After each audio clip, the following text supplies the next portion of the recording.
பேர் பண்ணது உலகம் அப்படின்னு திருவள்ளுவர் சொன்னார். அப்படின்னா உலகத்தில் எவ்வளவோ மாறுதல்கள் நடக்குது, எவ்வளவோ முன்னேற்றங்கள் அட்வான்சஸ்லாம் நடக்குது. இப்படி என்ன இருந்தாலும் இந்த உலகத்துக்கு அடிப்படை ஏர், ஏன்னா அதுதான் சாப்பாடு கொடுக்கறது.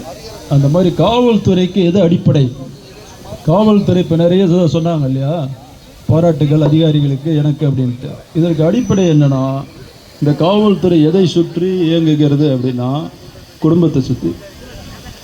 எந்த ஒரு காவல் அதிகாரினாலும் சரி, அவர் இந்த அவரோட ஒர்க்கை நல்லா பெர்ஃபார்ம் பண்ணுறதுக்கு மெயின் ரீசன் என்னவா இருக்குன்னா அவரோட குடும்பத்தில் ஒரு சின்ன பிரச்சனைனா அவர் வெளியே போய் அதை பண்ண முடியாது.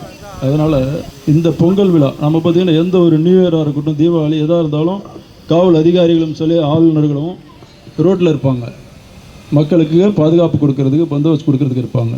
அதனால தான் அந்த பொங்கல் விழா மாத்திரம் அட்லீஸ்ட்டு குடும்பத்தோடு கொண்டாடணும் அப்படின்றத நம்ம காவல்துறையில் உறுதி செஞ்சுட்டு வரோம். இந்த வருடம் அதே மாதிரி எல்லோரும் பொங்கல் விழாவை அந்தந்த குடும்பத்தோடு அவங்களோட கொண்டாடணும். அதோட ஒரு நிகழ்ச்சி தான் கொச்சின் ஹவுஸில் நீங்கள் இப்போ கொண்டாடிட்டுருக்கிறது. இந்த விழாவில் உங்களோட கலந்துக்கிறதுல மிக்க மகிழ்ச்சி எனக்கு. உங்கள் அனைவருக்கும் என்னுடைய பொங்கல் வாழ்த்துக்கள். தேங்க்யூ. மிக்க நன்றி.